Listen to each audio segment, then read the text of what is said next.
Hola, muy buenos días, mi querido amigo y amiga. Dios te bendiga.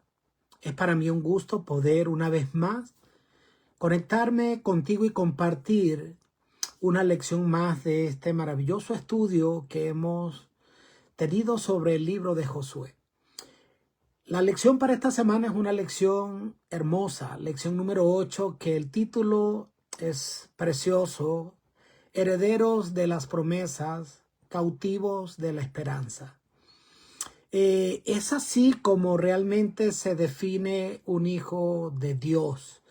Alguien que en tiempos inciertos y difíciles por los cuales todos pasamos, se aferra a las promesas de Dios, conserva la esperanza, porque sabe bien en quién ha creído y conoce bien lo que Dios le ha prometido. Zacarías 9:12 nos hace una invitación poderosa. Vuelvan a la fortaleza, ustedes presos de esperanza, y yo les restauraré el doble. Así que durante esta semana, donde vamos a revisar un tema territorial de extensiones geográficas, más que simplemente revisar estos cálculos, estas medidas, en Josué desde el 13 al 21 recoge no simples datos, como ya dije, geográficos, sino la magnitud de las promesas de Dios, lo consistente que es Dios con lo que promete. Un Dios que cuando promete no promete en pequeño, un Dios que promete en grande, y un Dios que nunca se olvida de lo que ha prometido. Un Dios que te da promesas inmensas, pero que no te puede obligar a aferrarte a ellas, o bendiciones maravillosas por gracia, pero que Él no te puede obligar a recibirlos, sino que tú y yo tenemos la responsabilidad de aceptar, primero que nada, el regalo de la salvación, y también muchas de las promesas que ameritan nuestra intervención y acción, ¿ok? Porque tenemos a un Dios que promete en grande, pero ¿qué tanto nosotros recibimos de todo lo que realmente Dios nos quiere dar? Entonces, al estudiar estos capítulos, nosotros vamos a revisar la profundidad de las promesas divinas, lo significativo que es para nosotros que nosotros las reclamemos, creamos en ellas y podamos entonces vivir un presente afianzado en esa promesa y con un futuro lleno de esperanza. El día domingo se titula Edén y Canaán, y este día se establece en este estudio un paralelismo súper interesante entre estos dos lugares. Vamos a hablar primero que nada del Edén. Cuando estudiamos Génesis 2:15, dice la palabra de Dios que el Señor tomó al hombre y lo colocó en el Edén. Ese Edén que Dios preparó para el hombre, para que él allí pudiera vivir feliz y que el hombre lo pudiera labrar y lo pudiera cultivar. Fíjense usted cómo entonces acá existe un regalo inmerecido que Dios le da a nuestros primeros padres. Pero luego que ellos lo reciben, ellos tenían una responsabilidad. Lo tenían que atender, lo tenían que cuidar, lo tenían que mantener, lo tenían que labrar, tenían que pues ser los mayordomos de este lugar que el Señor entonces les dio como regalo. Entonces allí en el Edén, que era un lugar perfecto, con abundancia, belleza, donde ellos podían tener una comunión directa con Dios, era un lugar donde la primera pareja o nuestros primeros padres iban a ser educados acerca de el carácter de Dios y del amor que Dios tenía para con ellos. Ese iba a ser su hogar, ese santuario, un aula donde ellos iban a ir creciendo y conociendo cada detalle sobre el amor y el carácter de su creador. Pero como bien sabemos, en Génesis 3:17 al 24 nos muestran las consecuencias del pecado y cómo el pecado llevó a romper la confianza. La tierra fue maldita, empezó a producir espinos y cardos, dolor. El mundo se vio allí y todo lo creado se vio afectado, impactado, se rompió la armonía. Entonces el texto dice que el Señor tuvo que expulsar a Adán y a Eva del Edén y puso querubines que guardasen el camino a la entrada del Edén que llevaba hacia el árbol de la vida. Ahora, esto de expulsarlo, ¿qué significa? Realmente fue que después que el hombre pecó, ya Dios no quería tener conexión con ellos de ninguna manera. Al expulsarlo no significaba que Dios no quería volver a tener comunión con sus hijos, con Adán y Eva, pero sí significaba que Dios no puede admitir el pecado, que el pecado rompe relaciones, separa. Pero evidentemente nunca deja de haber amor de parte del corazón de Dios y esperanza, una oportunidad de volver. Entonces en el plan divino el Edén se convierte precisamente en ese ideal que Dios tenía para los primeros padres, ¿verdad? Nuestros primeros padres, y establece una conexión interesante con Canaán. Fíjate tú que así como el Edén fue un regalo inmerecido, Canaán también lo fue. Así como Adán y Eva no se merecían habitar en el Edén, el pueblo de Israel tampoco se merecía esto. Deuteronomio 4 o 9, del 4 al 6, dice claramente: no por tu justicia, pues pueblo duro de cerviz eres. La tierra fue entonces un acto de gracia, de amor, no de mérito, al igual que el Edén.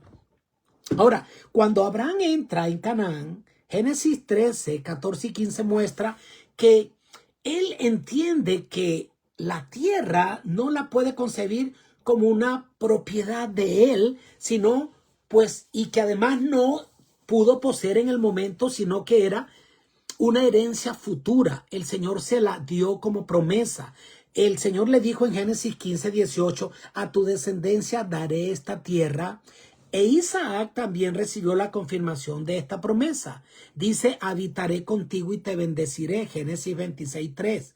No temas que yo estoy contigo. Dice Génesis 26, 24. Y a Jacob también se le dice: la tierra en que estás acostado te la daré a ti y a tu descendencia. Así que los patriarcas vivieron abrazando esta promesa. Fueron yendo al sepulcro cada uno de ellos sin recibir la herencia en sus días, pero esta era una herencia que ellos concibieron que era mi herencia, aunque lo podían ver como algo futuro, pero su descendencia la iba a recibir. Entonces, ¿qué significan las promesas que Dios ha hecho para nosotros?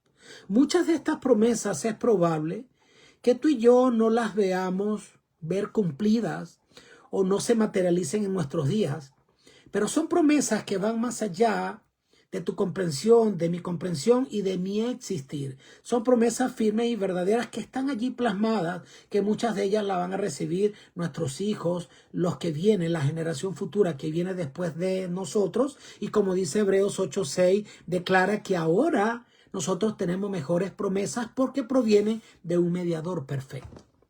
El punto de esta lección es que nosotros debemos vivir hoy entendiendo que somos herederos de promesas enormes, aunque hoy por hoy no se ha materializado la toma completa de todo lo que el Señor prometió, un cielo nuevo y una tierra nueva. Pero acá en esta tierra, a pesar de estar deformada, a pesar de que hay pecado, hay sufrimiento, hay dolor, muchos de los proyectos que hacemos a veces se vienen abajo. Si nosotros dependemos del brazo poderoso del Señor, Él nos va a ayudar a nosotros desde ahora empezar a gozar de las bendiciones de confiar en lo que Dios ha prometido. Porque Él dice que sus hijos, los hijos del reino, van a ser hijos que van a ser bendecidos plenamente cuando Él venga. Pero desde ahora tenemos privilegios muy grandes que evidentemente tienen una dimensión más allá de lo material y de lo económico. El Señor bendice a todo aquel que confía en Él. Para el día lunes, fíjate tú que dice la tierra como un don. Es importante que Dios siempre se ha relacionado con su pueblo a través de aspectos concretos, pero fíjate que la Biblia presenta la tierra no como un derecho que el hombre merecía, como ya lo vimos en el Edén, como lo vimos en la tierra de Canaán, sino como un regalo divino, pero que tiene que ver con la identidad del pueblo. Mi tierra, mi país, Venezuela, me da una identidad más allá de que ya yo no estoy en mi tierra como tal donde nací. Hoy por hoy yo estoy entonces en un país como extranjero. Pero fíjate tú que hay algo importante, ¿no? Que nosotros básicamente la vida que llevamos en esta tierra, en este mundo, inclusive si fuese habitando y viviendo en nuestro país, espiritualmente hablando, nosotros seguimos siendo extranjeros. Porque una vez que el pecado entró a este mundo y pasó a ser territorio del enemigo, a pesar de que Dios no ha perdido su soberanía, todo aquel que decide vivir como hijos del reino entiende una cosa. Entiende lo que dice Levítico 25:23. La tierra mía es. Vosotros sois extranjeros y advenedizos para conmigo. Israel podía habitarla, trabajarla y disfrutarla, pero siempre recordando que Dios era el dueño. O sea, Dios sigue siendo el soberano. Y como dije, más allá de que hay pecado y de que Satanás lo reclama como suyo, pero Él es soberano. Pero aquel que vive como hijo del reino entiende que aún en este mundo es un extranjero. Él entiende entonces que la herencia que nosotros realmente tenemos es una herencia eternal. Claro está, Dios utiliza la figura y las bendiciones que hoy por hoy Él derrama sobre nuestra vida como una característica de su carácter y de su amor por nosotros, donde Él derrama su gracia sobre nosotros. La tierra que en ese momento Dios le provee por gracia a su pueblo, era una tierra que se la daba por gracia, pero que el poseerla ameritaba que ellos tuviesen que tomar el regalo, ejercitar la fe, accionar. Y no quiere decir con esto que la salvación sea fe más obra, es 100% por fe. Pero en este caso, volvemos al principio de que la parte humana que nos toca una vez que recibimos el regalo de salvación es aceptarlo. Y ellos entonces debían manifestar su aceptación avanzando, poseyendo aquello que ya Dios le había entregado. Sí, allí dice en Números 13:27, recuerda que cuando Dios da cosas maravillosas y promete en grande, dice, ciertamente fluye leche y miel esta tierra. Pero ese flujo venía de la gracia divina. El Señor los había puesto en un lugar donde todo lo que ellos iban a recibir era sin ellos haberlos labrado, atendido, sino como un regalo, pero ellos debían pasar a poseerla. Entonces Salmo 24:1 coloca todo esto en perspectiva. Dice, de Jehová es la tierra y su plenitud, el mundo y los que en él habitan. El Señor no ha perdido la soberanía sobre la tierra a pesar de que Satanás lo reclama como un territorio de él. Y sí, vivimos en territorio enemigo, pero donde Dios no ha dejado de ser el soberano. ¿Ok? Ahora, la aplicación para nosotros es esta. Nosotros como ciudadanos del reino somos extranjeros y advenedizos. Dice, os ruego como extranjeros y peregrinos.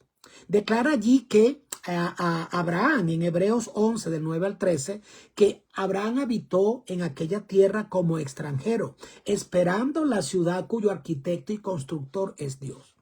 La aplicación significa que nosotros no nos debemos aferrar a esta herencia terrenal.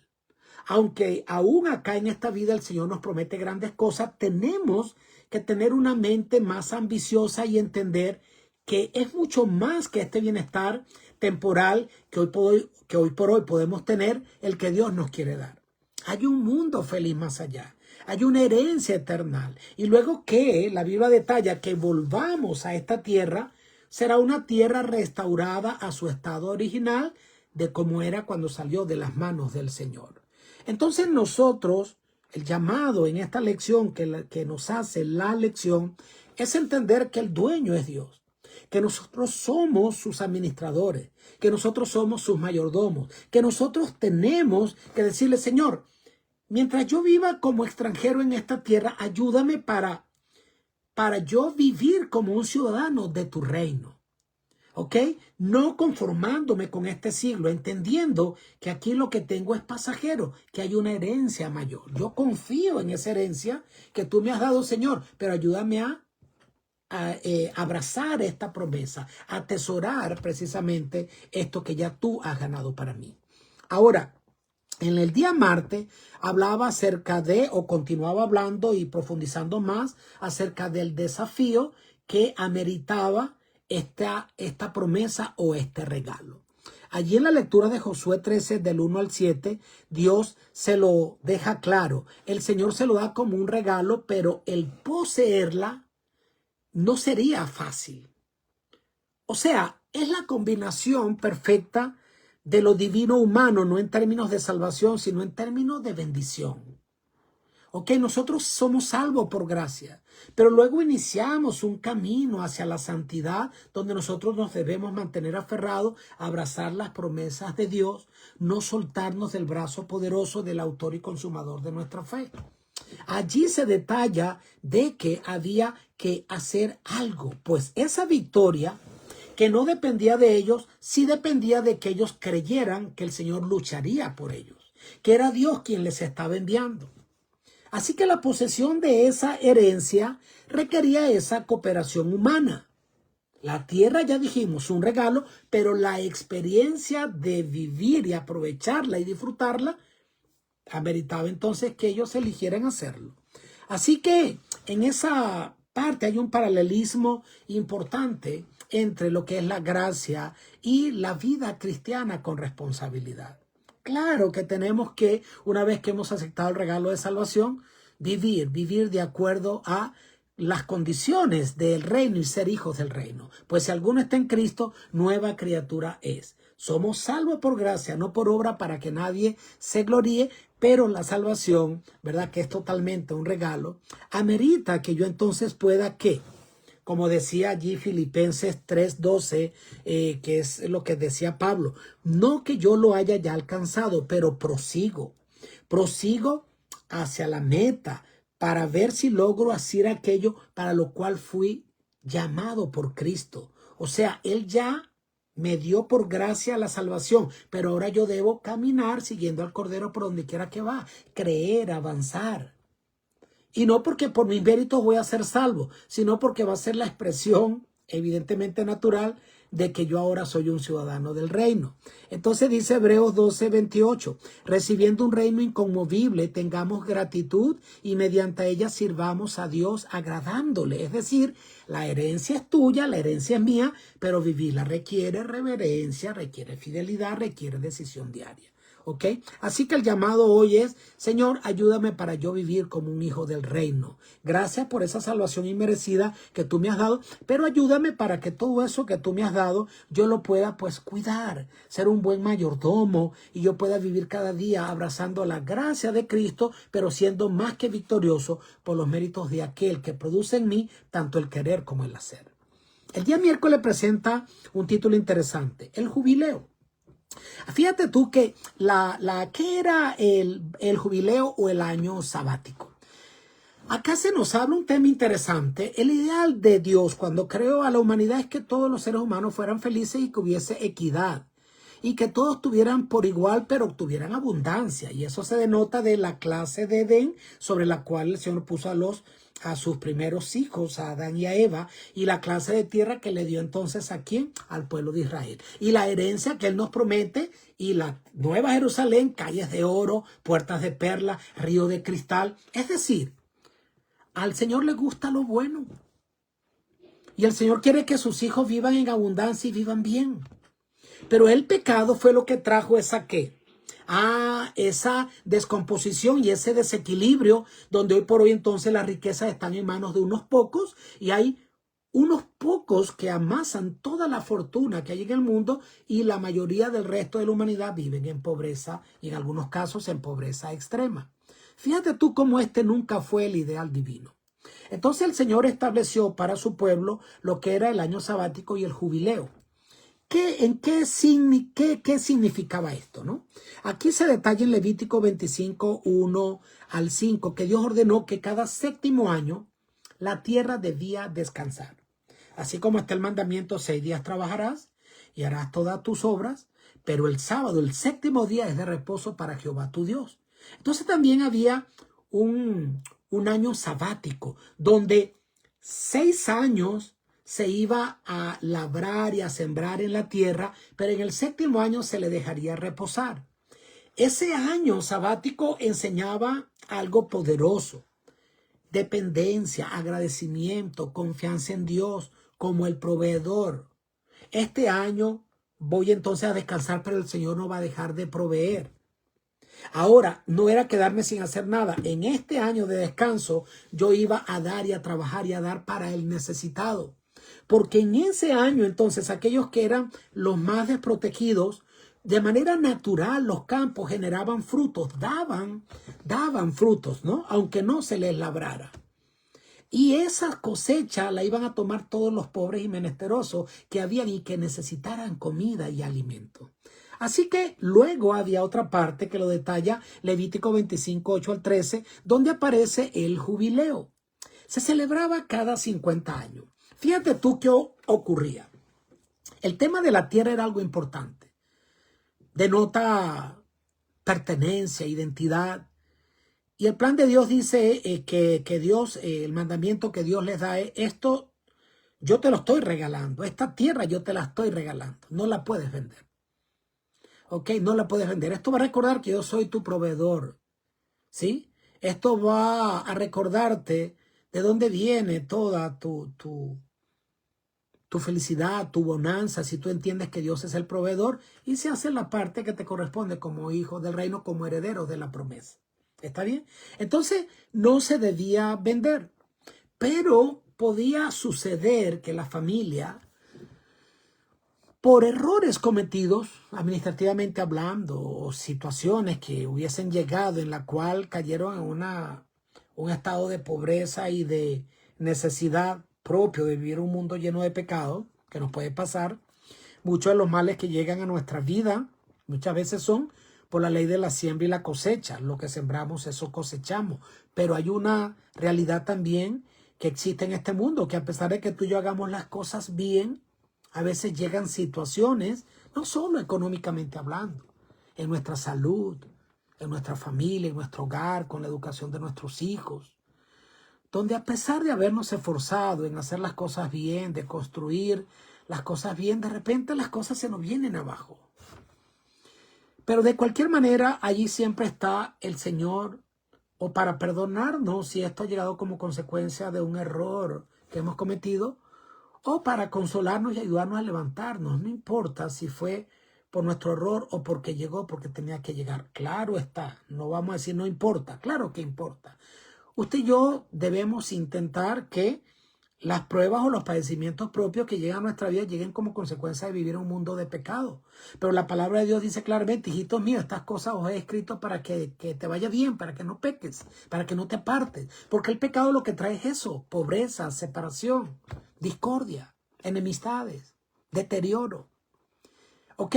Pero el punto del jubileo era lo siguiente. El punto del jubileo era una cosa importante, porque toda esa tierra que se había pues vendido, o no quizás vendido, ¿no? Se podía dar, era como un tipo de usufructo legal, ¿no? En términos jurídicos actuales. El punto era que era más que todo como darla como en arriendo, más que venderla. Y aunque se utilizara la figura de venderla, en el año del jubileo, a los 50 años, todas las cosas que la persona le había dado a alguien, porque la había vendido, la había dado en arriendo, porque no la podía sostener, porque necesitaba venderla o arrendarla y recibir un dinero, debía volver a su dueño original, ¿sí? Y además, todos aquellos esclavos, te dirá, ¿cómo es posible que Dios permitiera eso? Recuerda que vivíamos en un mundo donde la esclavitud era pues parte del mundo contemporáneo de aquel entonces, ¿no? Pero Dios, fíjate tú cómo las cosas, Él colocaba límites para que entre su pueblo las cosas fueran diferentes. En el año del jubileo, todo esclavo quedaba libre, ¿sí? Nadie tenía que ser esclavo para toda la vida, como sí ocurría cuando las personas eran esclavos de otras personas que no creían en el Dios verdadero. Esto denotaba que aunque aquí somos esclavos del pecado, en Cristo Jesús yo soy libre y algún día voy a ser libre para toda la vida del pecado. Y entonces, en ese año de jubileo, fíjate tú lo lindo de esto. ¿Qué expresa esto? Un acto de amor y de misericordia y de equidad de parte de Dios. El año sabático, al séptimo año la tierra descansaba, pero lo que producía lo tomaba aquel que no tenía. Es lícito hacer el bien el día sábado. Recuerda eso.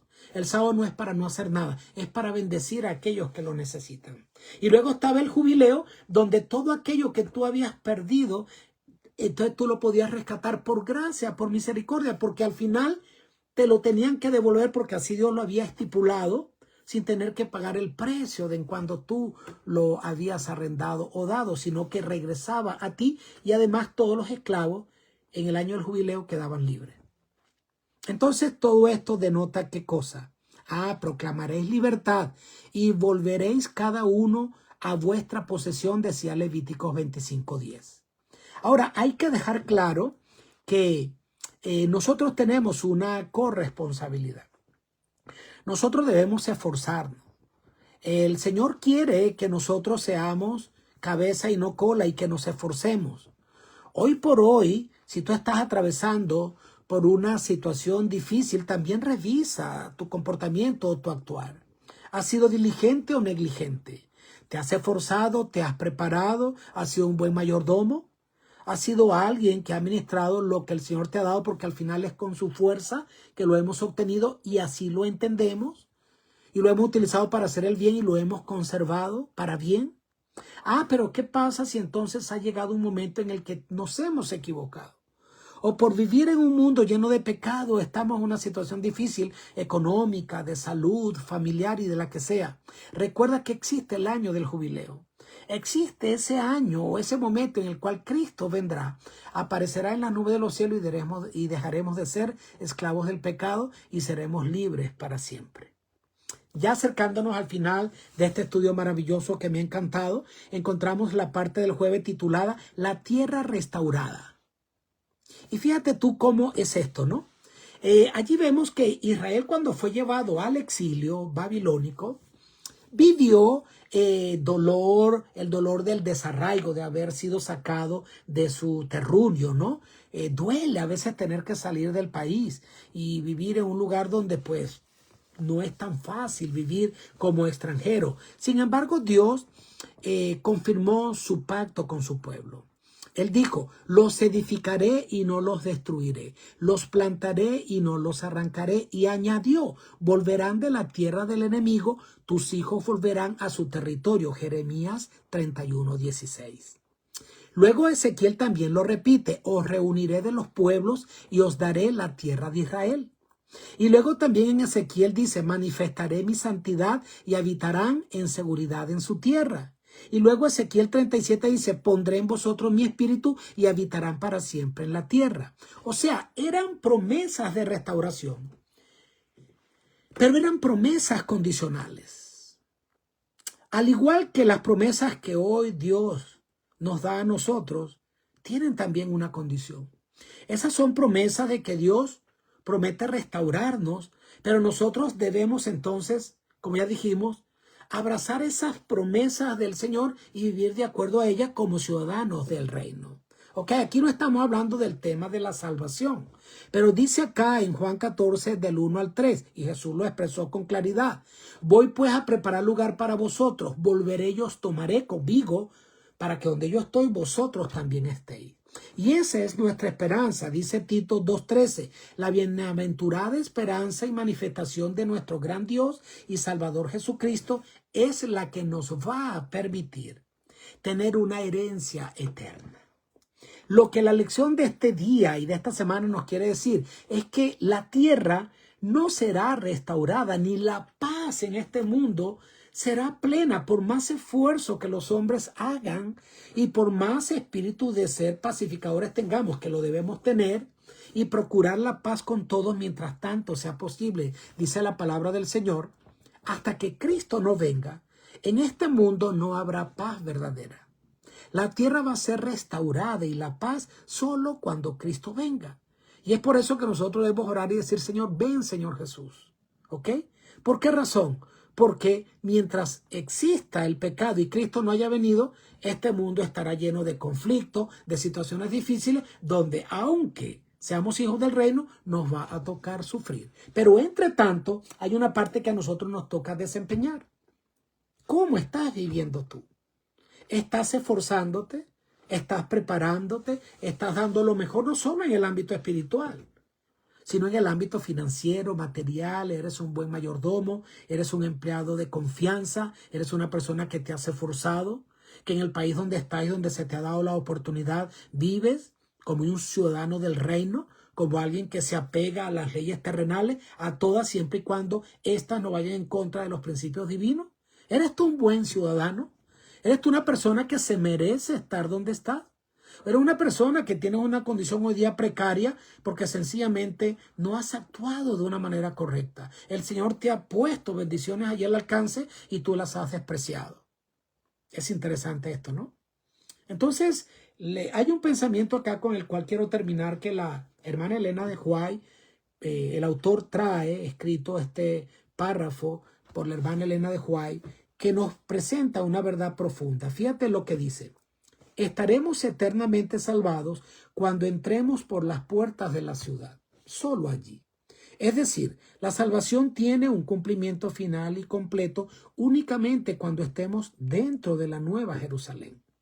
Mientras ese día llega, vivimos en la realidad del peregrinaje, dependiendo del Señor y atentos a la exhortación de Hebreos 4:1 que dice, temamos pues, no sea que permaneciendo aún la promesa de entrar en su reposo, algunos de vosotros parezcan no haberlo alcanzado. O sea, qué cuidado hay que tener, ¿no? Dice allí, que tengamos eso como cuidado de que aún permaneciendo la promesa, nosotros no estemos disfrutando de la misma. ¿Sí? Abraza las promesas del Señor. ¿Te benefician las promesas del Señor? ¿Vives como un hijo del reino? ¿Cómo deben vivir los hijos del reino? Siempre andrajosos, siempre en pobreza, siempre en miseria, siempre en dependencia de otros. A los pobres siempre tendremos con nosotros. No quiere decir que si tú tienes, no tienes a Cristo en tu corazón y si no tienes es porque también eres infiel. No, no, no, no. A los pobres siempre tendremos con nosotros. Es parte de que aunque a veces se hagan las cosas bien, llegan situaciones adversas. No todos tenemos el privilegio de nacer en un hogar pues estable. Hay personas que nacen en un hogar de miseria, de pobreza, y a esos pobres el Señor nos llama a atenderlos, ¿ok? Pero, oye, familia, ¿cuál es la parte de un paradigma y algo tan viciado en la mentalidad de aquel cristiano que cree que ser cristianos es vivir en la mediocridad, en la pobreza, en la escasez permanente, cuando el Señor te dice, yo deseo que tú seas prosperado en todas las cosas y todas las cosas son todas las cosas?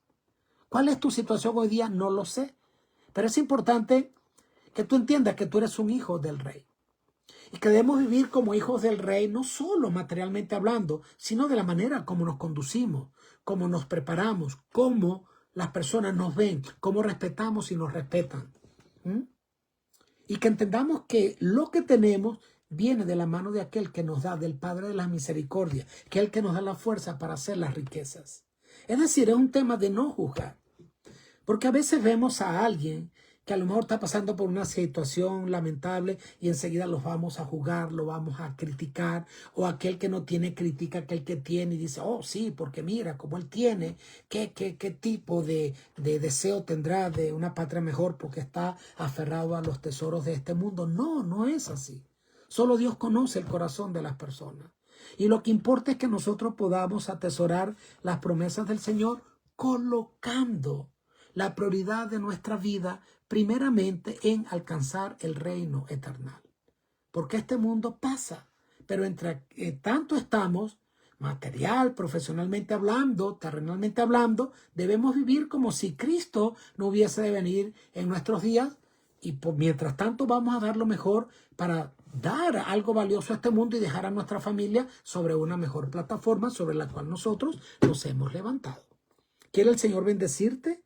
Quiere el Señor ayudarnos a entender que sus promesas son fieles y verdaderas, que cuando Dios promete, promete en grande, pero que si nosotros no decidimos, pues sencillamente abrazar esas promesas y como quien dice, agarrar y tomar el premio y el galardón que el Señor por gracia nos ofrece, sencillamente no vamos a poder tener ni aquí ni allá tampoco cuando el Señor está tan dispuesto a darnos y a darnos en abundancia. ¿Quiere el Señor bendecirte? Quiero orar por ti para que el Señor añada a tu vida una semana de bendición y de éxito en todo lo que emprendas. Padre querido, gracias por tus promesas que son fieles y verdaderas. Permite que las podamos abrazar, que podamos vivir de acuerdo a tu ideal, de acuerdo a lo que tú deseas para nuestras vidas. Bendice a todo aquel que reciba esta palabra tuya y que podamos vivir una semana de victoria. Lo pedimos en el nombre de Jesús. Amén. Quiere el Señor bendecirte, mi amigo querido. Dios te guarde. Feliz semana. Dios te bendiga. Chao.